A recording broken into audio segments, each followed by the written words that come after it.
Okay, good afternoon, everyone. Thank you so much for joining us today. My name is Sarah-Louise Thomas, and I work on the training team with Hidden Hearing, and a very proud member of the BSHAA Education Working Group. This afternoon, we have presenters Charlotte Rogers from Cochlear Ltd and Krista Louise Pearce of the Cochlear Compass Team, and they'll be discussing the Cochlear Implantation Referral pathways. If you have joined us previously for a webinar session with Cochlear, then you may already have had the pleasure of meeting Charlotte. Charlotte is the Referral Education Manager for Cochlear. Following your career in the NHS, Charlotte, as a hearing therapist, senior lecturer in audiology, Charlotte joined Cochlear in 2023, and her current role is to continue to promote the long-standing passion for improving access to cochlear implantation for adult patients and the clinicians that support them. So thank you very much, Charlotte, for joining us again. We also have the lovely Krista Louise Pearce, who is a hearing engagement specialist within the Cochlear Compass Team. I believe has been part of the Cochlear team for just shy of 14 years.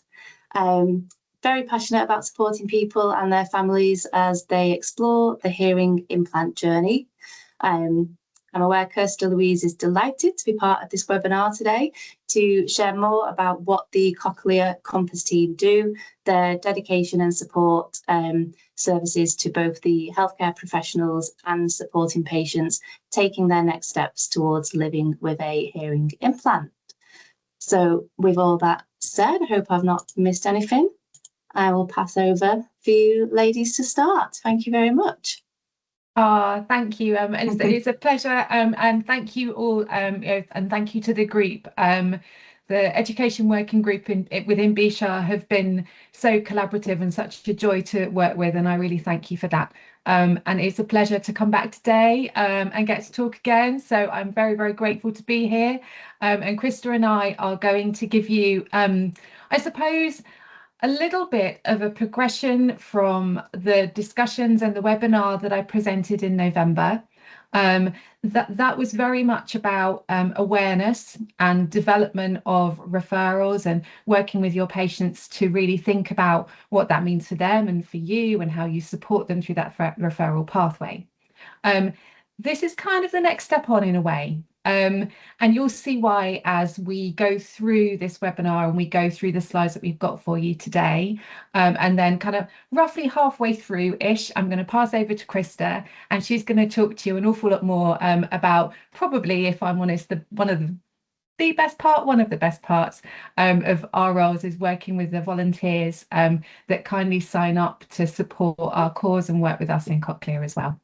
Okay, so in a nutshell, that's what to expect. By all means, just while it's on my mind, if you've got questions at all as we're going along, please do pop them in the chat. And we've tried to leave question time, a Q&A section at the end as well. So I will try to go relatively speedy through things so that people get enough time to be able to ask questions too.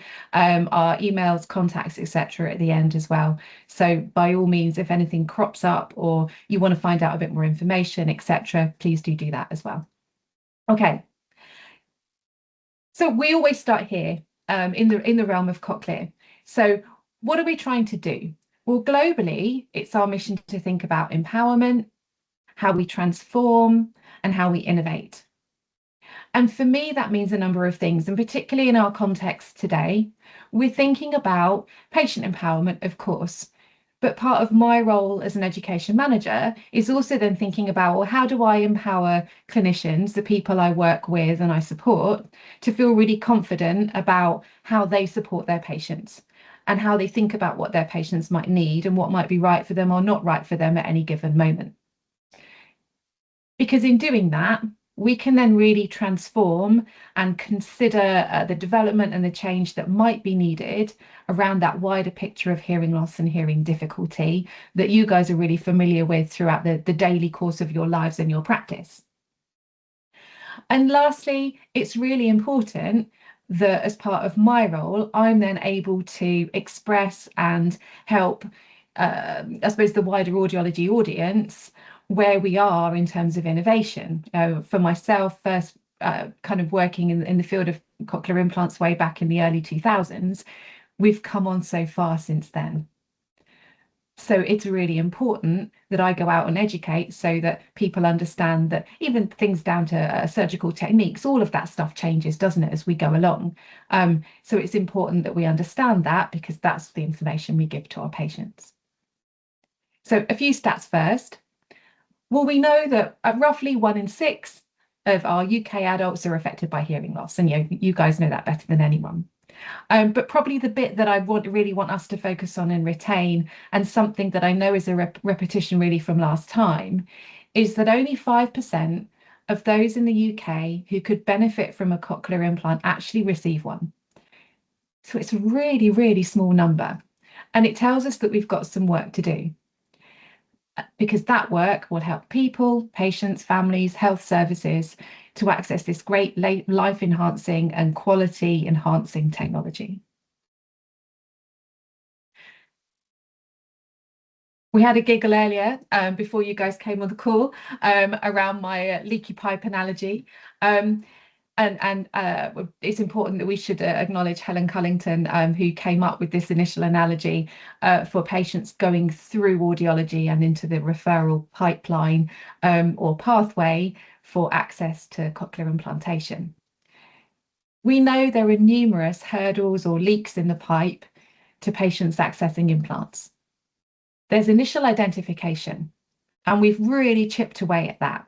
And something that, in no small amount must be due to the work that this fabulous group within BSHAA are doing. Referrals from the independent sector over the last year have actually grown by 15%. So we know that we're making indents into that kind of initial challenge of patients coming into the funnel in the first place. We're identifying those people, and we're offering referrals. So those kind of initial leaks that you see along the pipeline there, where the referral isn't offered, and we'll come on to that in a moment, but that's growing. But we also need to consider a patient's readiness to accept this referral. Then there are issues of potential rejection from the centre for one reason or another. And all of those incremental leaks along the pipeline end up with a relatively dripping tap, as you can see at the end, as opposed to a full flow of the right people coming in at the right time for them.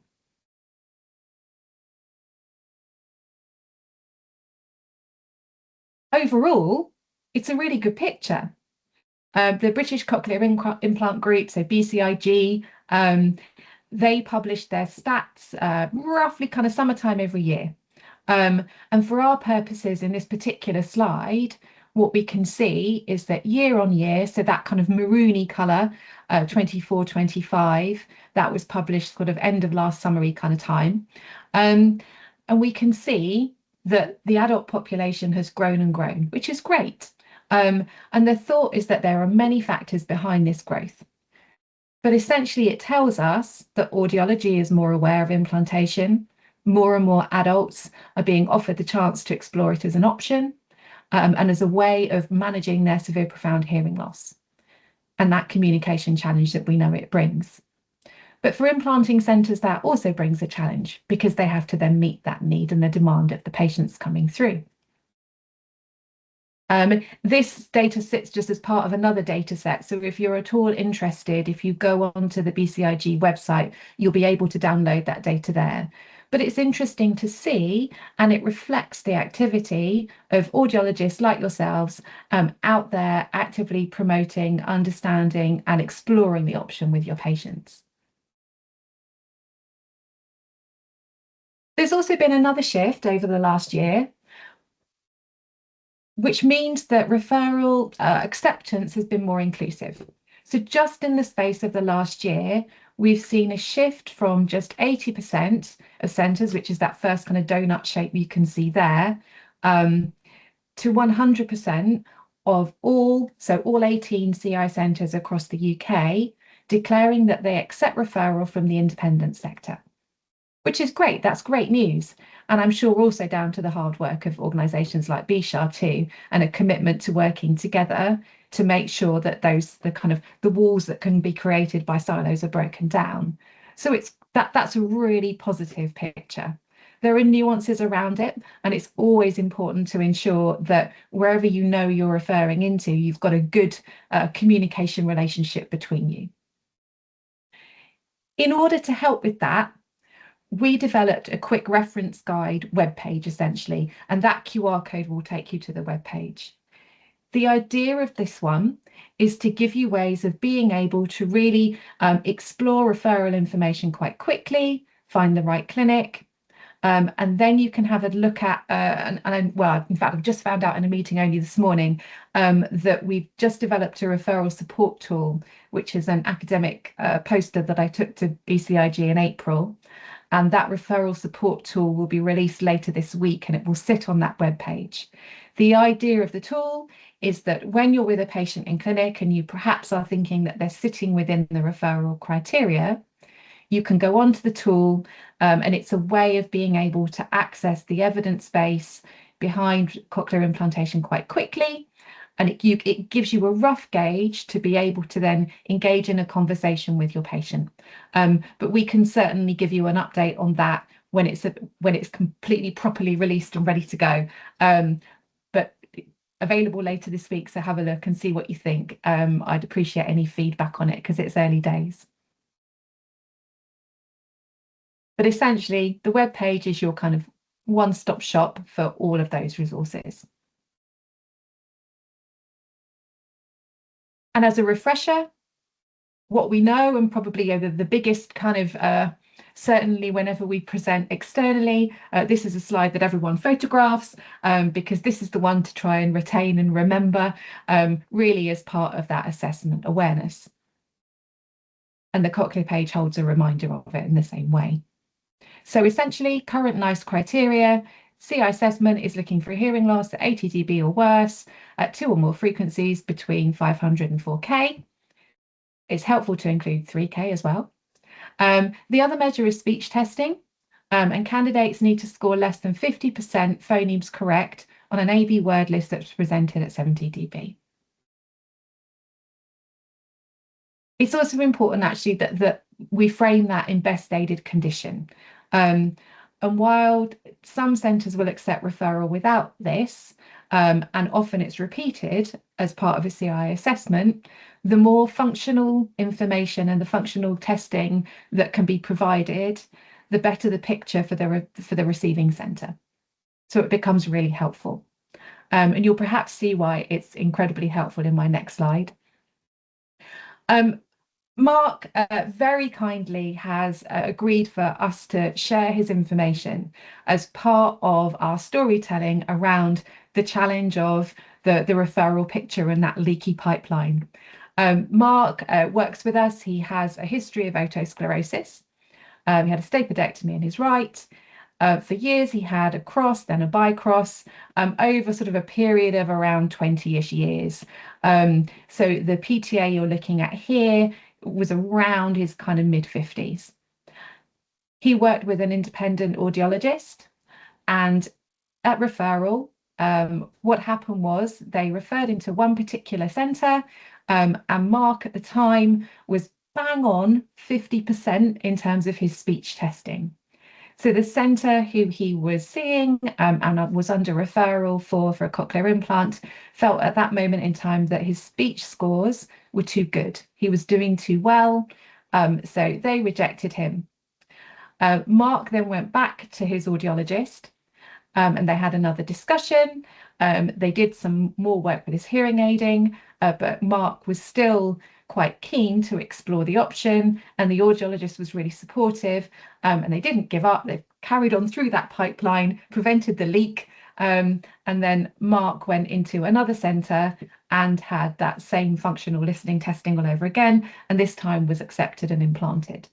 But I'm sure as I'm telling the story, you can imagine that it's quite difficult for the patient, never mind their clinician, to have that rebuttal in that first instance of taking the challenge. So if we use Mark as a scenario, he was identified as someone with a severe profound loss. His referral initially was accepted and he accepted it. So we're kind of getting really down the pipeline, aren't we? But when his referral was rejected by the centre, it causes an issue for Mark and the clinician, because the confidence then drops, and potentially your patient's readiness to take on this challenge and to go again and sit on that waiting list again, they might not be so keen next time. Confidence plummets. So it's important that that conversation carried on. And in Mark's situation, the conversation carried on, everyone maintained that momentum, and he went through and he's having some great results. It's also part of our plan to record a conversation with Mark in the future that you guys will have access to. So yeah, as soon as we can do that, that's part of our follow-up. So you'll be able to really hear it from himself. But it's a story of where that leaky pipe can have real impact, and it's also then I suppose adds another layer to your clinical conversations to be able to support that patient who's gone through and perhaps hasn't got through first time.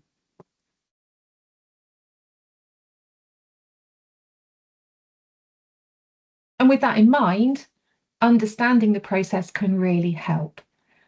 We know that every centre will have a nuance and a difference on this. So that's why it's really critical to be able to work with your local centre or the one you know you're going to be referring into.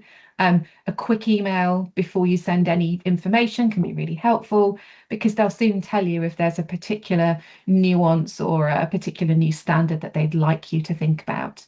But roughly, we know that audiology is going to involve more hearing testing, more functional listening testing. It's reliant then on optimal aiding. It's also going to look at AB words, because we know that that's the category that centre are working to. It's going to involve some kind of layer of medical assessment, and depending on how complex that patient's health needs are, will depend very much on the complexity of that. But it would be very standard for them to have some scanning. And then speech and language assessment or rehabilitation. So as part of my background as a hearing therapist, this is where I would have sat. And within that, you're thinking about that individual's capacity and their ability to really cope with something like this. I met with a colleague in the States recently who talked about having a cochlear implant as not just something that you have, it's something that you do. So it's about that patient's ability to actively participate in their rehab, and that goes a long way to having a really good quality outcome at the end of it all. A really good way to frame this actually for your patient, and when someone's concerned or having doubts or is perhaps sort of wavering, and you're wavering with them around making that referral, and the thing to really remember is that the CI team wouldn't offer an implant if they didn't think it would give you more than what you get now. The challenge can be the guarantee around how much more, but they wouldn't do it if they didn't think it would be better. Often that's a really lovely way of being able to express it with someone, and express it quickly for that matter. Okay, another thing to be able to really just express quickly so that people understand it is what it is, what it looks like. You have the external part there, so essentially that's your sound processor. And for Cochlear, you can see there that we have the Nucleus 8 Nexa sound processor, or the Nucleus Canzo. One essentially is on the ear, one is off the ear. And then the internal implant, which is the Nexa implant that you can see here. As part of our offering in education, our team on the professional side can offer dummy speech processors, which are sometimes really helpful to have in clinic, because you can actually see it, feel it, understand it, put it on your ear, see how it feels. And that's really helpful, obviously, when you're counselling a patient too. And this is a whole webinar in itself, so I won't go into a huge amount of depth, but we speak to innovation, and it's really important then that I at least make a nod to the latest Nexa implant that Cochlear brought out last June. And And essentially, this is the world's first smart implant. So the way to think about it is that it has firmware on the internal implant that can update, much like you update your mobile phone every now and again. It works in the same way. So patients with that particular implant, if, for example, if they were needing a particular update to their mapping that sits on the implant, or potentially they lost the processor, they're able then to have a new processor that's completely blank, and as soon as they put it towards the implant in that's implanted in the head, the two will speak to each other. They're very clever. But we can dig into that a little bit more in the future. But essentially, that's the sort of technology innovation that's available to patients out there now.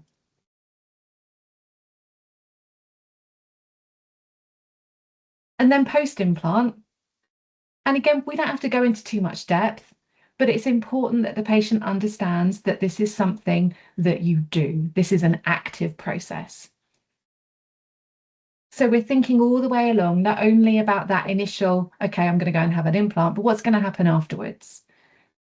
It's about audibility and device acceptance. So for us, and I'm sure people have seen them, they're freely available and widely available, those pictures of implants switch on that are often quite emotive. So there's device acceptance. But then you have to optimize with fine tuning. And in the CI world, we call that mapping. You're creating a map of someone's dynamic range with that new device. And then it's real world hearing. And there are all kinds of pieces of connectivity, mini mics, etc., to be able to ensure that that person can work with that implant and make to the best of their ability and make it work for them, alongside bimodal as well, and bimodal hearing aiding. And then maximizing performance and using all the kit that's out there to help them be able to really think about their rehabilitation and monitor how well they're doing. And as Cochlear, we bring out numerous different strategies to be able to do that. I'm thinking of one of our volunteers who's an ex-engineer, and he's very fond of his hearing tracker because it will tell him days when he's been lots of noise and there'll be a peak, and then days when it's been more quiet. And he's able to really see then and relate his listening experiences back to the kind of situation he's been in. And for him, he finds that really helpful. Okay, I'm conscious of the time, so I'm going to play you a short snippet from our wonderful volunteer Elizabeth, but her video is 4 minutes long. So what I'm going to do is I'll start it and then I might just whiz through a bit and move her more towards the end. But please don't fret, Elizabeth's video will be available afterwards as well as part of this set of slides. I'm just conscious that we've committed to a time and I don't want to let people down, and I want to make sure that Krista has time to talk as well.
Thank you.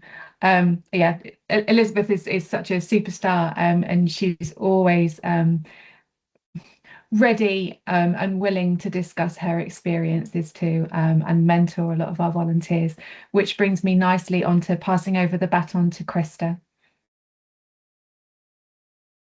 Thank you, Charlotte. I'm just going to take control.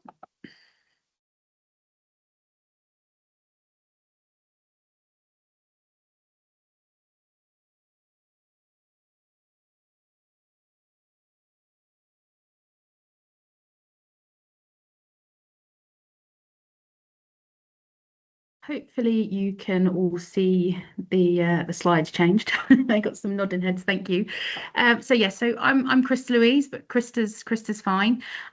So yes, I've worked at Cochlear for 14 years. I've been part of the Compass service for 5. It's been a good journey. It's been an amazing journey. I've been very lucky in my career at Cochlear. I started off where I was actually supporting patients who went on to have the device. I'd be able to troubleshoot issues with the equipment, and we'd be able to send new ones out. I used to do the orders for the NHS, so it always felt like I had some involvement in that person's journey. And when an opportunity came to join Cochlear Compass 5 years ago, I just had to take it. I wanted to know more about the beginning stages, what a patient goes through, and really understand the process. So that brings me on to our patient support service. So we were established in 2018. We've been helping over 15,000 patients go through this process. We have a direct patient support service in 30 other countries that are available. And then back in the UK, I think we're approximately, we say just over 30. I have to try and remember how many we've got, but we'll go with just over 30 volunteers that help us in the UK and Ireland, and they are a fantastic bunch of people.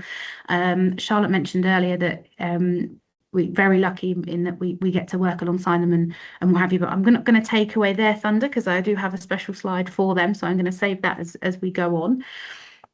So what can our support do for you and your patients? So we're there to be a dedicated contact for your patients. So whenever they contact Cochlear, it'll either be myself, Rebecca, or Paula. So that's the 3 of us in there. Rebecca is in green, Paula is in blue.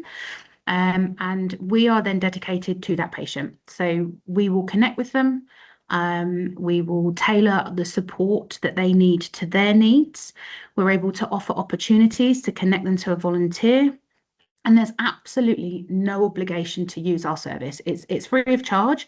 So, patients are happy to come and go as they please. They don't need to stay in contact with us if they don't wish to, but we will check and ask that they do want to continue to be supported by us, because we do want to be that extra hand of support, or that community where they have someone that they can speak to and ask questions to.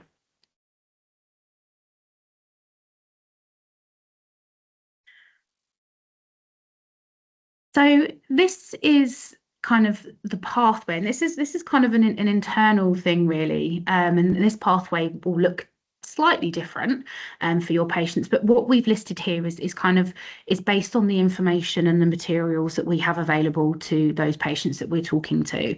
So for the interest of learning of what could help, the investigating hearing loss options, they're kind of the early parts that we would class as those stages. So we would be kind of sharing information about what hearing implants are. There might be a lot of questions around what the implants are, how much they cost, are they free on the NHS? So that's kind of managing those conversations and those questions at that point. But again, still giving information that is going to be helpful and valuable to the patient that we're in connection with. As that patient moves through that journey, or they may actually come in a later stage, the understanding my situation is where perhaps someone you have already spoken to, you might have identified that patient as being within criteria for a hearing implant. You've had that initial conversation, but they're maybe not ready yet to move forward. They're unsure what this means. If I go for a referral, am I committing myself to having the implant? Should I do this? So they're kind of really hard internal questions. At that stage, we also are able to connect to our volunteers. What we find is that actually connecting someone earlier at that stage might help them change their mind, or they might think about going for the assessment and realizing that they're not committed to actually having the end result. We have lived experience across the other 3 stages there, and those stages are exploring implantable solutions. So they might be for the patients that you've identified as being in criteria. They've said yes to a referral, and now they're awaiting assessment. So they're wanting to do some more fact finding because they're at a stage where they've decided that's what they're going to go ahead with, but they want to ask more specific questions. They might have some questions around product. They might have questions on lifestyle. Am I able to go swimming? Can I do skydiving? Something that's completely out there. We do get it. So we want to be able to support with those questions and be there to just handhold essentially that patient through that pathway. We don't just support during the exploring solutions. We are there for the decision to surgery. So when it does come to choosing a brand, or the patient would like to go on to have surgery, or they may not, and then you have surgery and activation. We are there from the beginning to the end, or to whenever the patient needs us. And if the patient decides that they don't want to go ahead with a cochlear implant, then that's okay. We still want to check in with them and make sure that they're doing well, and to let them know that we are always here should they ever change their mind. When we do follow a patient from the beginning to the end of that process, we will personally hand them over to our customer service team, because we want to ensure that they continue to have that support, but this time it's their long life support. We've helped them through these stages, and now we'd like to introduce them to the people that can help them with living with their device. Our volunteers, they're an absolute amazing bunch of people. We all are, but I'm incredibly grateful for the time that they give to not just us, but to patients. The support that they give. They're doing this off of their own back. They're not paid. They are volunteering for us. All of our volunteers are DBS checked. It is important that obviously the people that they're in contact with are safe, and also that our volunteers are safe. They really do love what they do. If they didn't want to volunteer, they wouldn't, but their insights as to what it's like living with an implant and what their journey was like really does help when being connected to a patient, because it's an insightful and meaningful connection where they can ask questions and they can answer those questions. Although our volunteers cannot provide medical information, they can obviously give information that was based on their particular journey. And wherever there is where medical information might be required, we will always signpost back to the clinic or to the audiologist to seek further information. There's just some quotes on here from a couple of our volunteers. Alex there, she was actually someone that I supported when she was going through for her OSSEA. We got her connected to another volunteer, and she absolutely found that very valuable and is now a volunteer for us. So it was really lovely that we had connected her with someone, and that she then asked if she could become a volunteer for us as well. We did also hold a training event last year. We like to hold them between every 12 to 18 months. Rob, who is another volunteer of ours, when he was asked as to what the volunteer community meant to them, you can see that he's used the information there, and just means that the group are there to help and guide individuals, to come to their own decisions of what's going to be right for them in their own lives. It's not just a program that necessarily means you have to end up with a cochlear implant device. So, it's there to support somebody through that journey. And he's right, you don't have to have a cochlear manufactured device for using this service. You can use it at your will, and feel supported as you go through that journey. We also have a wide range of patient resources that are available to you and to your patients. We have a new pamphlet, which is our Cochlear Compass pamphlet, which is what you're seeing on the top left and right of the slide there, and that pamphlet is explaining kind of what we do, the service that we have to offer our volunteers, and we also have included a piece about our customer service team as well, so you really do get that feeling of being supported from, you know, the beginning, the middle and the end of that journey, so that it is lifelong support. We have patient information guides, so that would be something from surgery, appointment guides that helps with what questions to ask. We've got FAQs, and we also have a really great YouTube channel, which is for UK and Ireland, that has some really informative videos on there. And that's what you can kind of see there on the right hand side of the screen. We've got posters that are available in waiting rooms, and our patient information videos and cards. If you would like any of these resources, or if you would like to know more about them, please do reach out to us, and we'd be more than happy to obviously share that with you and make those available to you. How can a patient get in touch with us? This QR code will bring your patient directly to our form, a web form. So the patient does need to give consent to be contacted. There's no calling from us. We just let the patient make contact with us. And then if the patient has a question, we'll receive that. And then, like I said, it'll either be myself, Rebecca or Paula that will then start that conversation and then support during that journey. So if you do want to take a screenshot or a picture, it's there for your patients to scan. And then, yeah, just some contact information. So you've got Charlotte's email address there and my email address. So if you do have any other questions or you need to get in touch with us at all, please always feel welcome to. We're always happy to support where we can. And I think the next one is any questions. Look at that for timing. Well done. That's great. That's great. Thank you, Krista. I think as well, it's a real testament to Krista and the team for the support that you offer the volunteer group, but that one of the strongest things, particularly through our volunteers, and I think because it's your day-to-day, you do it all the time, but actually one of the beautiful things is that once a volunteer connection, as we call it in Cochlear, is made, these guys drop out. Yeah. So it gives the patient a way of being able to explore the possibility in their own time, in their own way, without necessarily wearing a particular colour hat, as it were, or really having to think about it from any other perspective in that, is this right for me or not? So the overarching view would be that they're discussing the possibility with someone with lived experience alongside the possibility with their audiologist and or their CI audiologist as well. There was one question that came up in the Q&A, so I just responded to that one, which I will happily read out. The question was around, could earlier referral for assessment, even if patients are not immediate candidates, improve patient acceptance and long-term outcome? Absolutely. Yes, absolutely. I think it's challenging because centres will only carry out the full assessment when a patient is definitively a candidate under NICE criteria.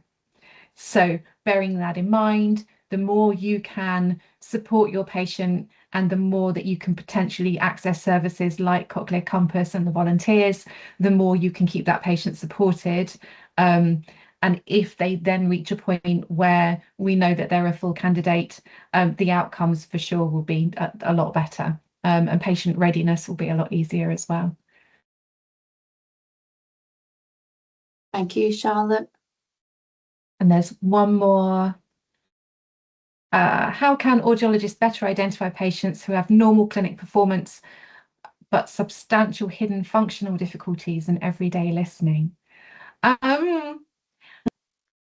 Functional listening testing, whatever that looks like to the equipment that you have access to in your clinic, because I appreciate that that looks different across the span of audiology. That's something that over time, the hope would be that we're able to standardise more if you're looking at it from a CI centre perspective, but it's a wider challenge. But certainly functional listening testing helps in numerous ways for a patient to understand the challenges that they're experiencing with communication. But if you are to refer on, it gives you a really lovely basis to be able to share that information too. And as we all know, you can get one result and one experience reported in a clinic, but actually when patient then leaves your clinic room and goes to into a real life setting, it's often reportedly quite different.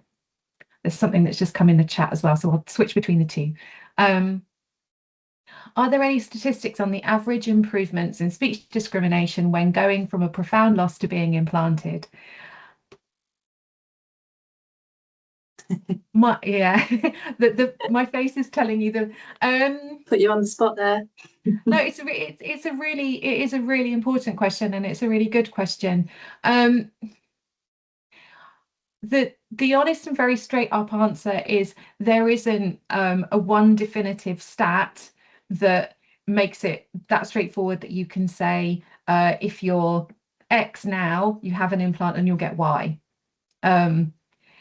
Because of the variance in people's functional listening ability, particular circumstances that they come into the process with, potential comorbidity, cognition, there are so many other elements. Having said that, the new referral support tool, which is the tool that I mentioned that's coming out on the website that you'll be able to access, that does go into a data bank, and basically the evidence sits behind that as an algorithm. So when you enter a patient's very light details, it will go and search the evidence and give you a rough kind of idea of outcome.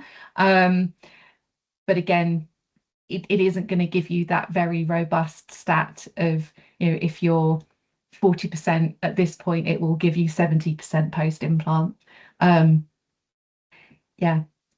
also that from an implant perspective, you would know to some extent how well someone's going to do by how they present that assessment. So for example, if someone has a very sudden drop in hearing, if you implant them quickly, they're much more likely to get a much stronger outcome because those neural connections are still very intact. Next one, are there any statistical data about bilateral implant versus unilateral implants in terms of benefits and also negative impact, i.e. increased tinnitus perception in adult candidates? Is there any chance that the bilateral implants will become a norm? Well, that's a very topical question. So I'm guessing that you may have seen the announcement of the Lucia study, which promises to explore the very question that you're posing, really. And that is bilateral implants for adults, of course. Oh, thank you. Yes. So for bilateral for adults, from a very baseline audiology perspective, it would make sense, wouldn't it? 2 ears are better than 1. And certainly that's something that we've contested and been the mantra for a long time. And for those of us who remember the North Staffs 10 million years ago now and hearing aiding debate that we had that way. So we know that that's important. Any chance that will become the norm? As I sit in my chair just now, my guess is that if it were to become the norm, it would take a very long time, because of the nature of the development of evidence that would be needed for that to occur. What we do know, of course, is that children, where relevant, under the age of 18, 19 are bilaterally implanted and have great outcomes. But of course, their experiences are often very different to the adult population we work with. I know it's not a clean answer, I'm afraid, but it is the answer. And we do know as well that bilateral implant, so 2 at one time rather than a sequential second implant, often has a better outcome in terms of the evidence. But again, it's a bit of a how long is a piece of string one, I don't know. I've got one, okay. Charlotte. Go for it. Just because you mentioned around the fact that the importance of timely referrals and the benefit of that. This again may be something that's how long a piece of string, but what are the waiting times like for referrals? Does that just completely depend on area, as in the NHS, or any guidance on that? It's another really strong question. Waiting list to referral is not too horrendous in most places. On average, we're talking less than a few months. Okay. So referral to assessment is often relatively quick. The challenge that we see, and something that was talked about a lot at BCIG just recently, was surgical capacity. So although when you refer, your patient may be seen quite quickly, the challenge becomes that if that person then has to wait for a year for the potential of any surgery to happen, and as you know, people on this call will appreciate, that feels like a really long old time. If you're at a point psychologically where you're going to seek out surgery for a difficulty, the thought of waiting a year is a significant amount of time, and at that point, people's well-being can often take a dip. You also then have another challenge as a clinician, because you're supporting someone who's a bit in limbo, which is hard. So at the outset, waits for assessment are relatively, within the grand scheme of things, relatively low, relatively short. But we know that surgical capacity is an issue across the board. Okay, thank you. Any other questions come in? I can't see any on the Q&A box. I'm not sure if they're coming directly to yours or not, Charlotte. I've got a question, Charlotte. Well, it might be for Krista, or well, either of you, I don't know. Krista said patients get to choose the brand. Is that, they get to choose which implant they have? Is that right? Yeah, so when they're in the CI centre, and they've gone through the stages of the assessment, the CI centres will say, you know, these are the options.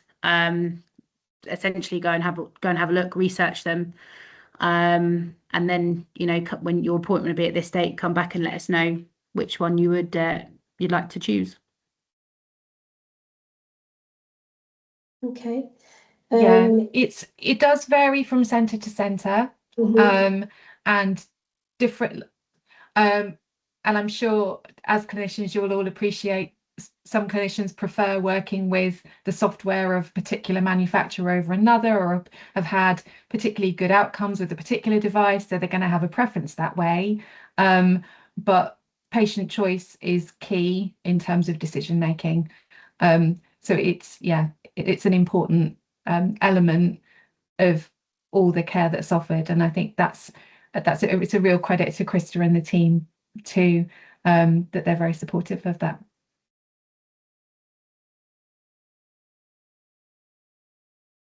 Oh, great. Thank you. Thanks, Catherine.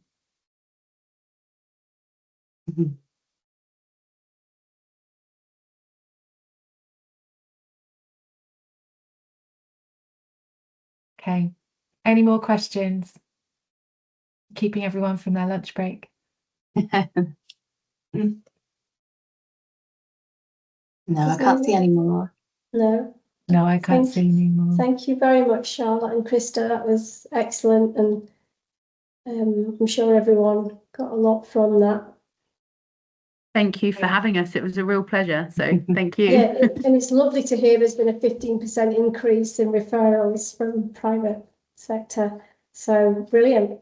Yeah, it's great, and that's hot off the press, because the Indicia team announced that at BCIG. Yeah, and that's only been sort of the space of the last year or so. So I don't think it's any coincidence with the work that all of you have been doing as well. Okay, we're delighted to help. Yeah. Wonderful. Excellent. Thanks, Thank you. everyone. Thank you for your chat as well, and all the questions. That's great. Yeah, Keep them thanks for coming. the questions.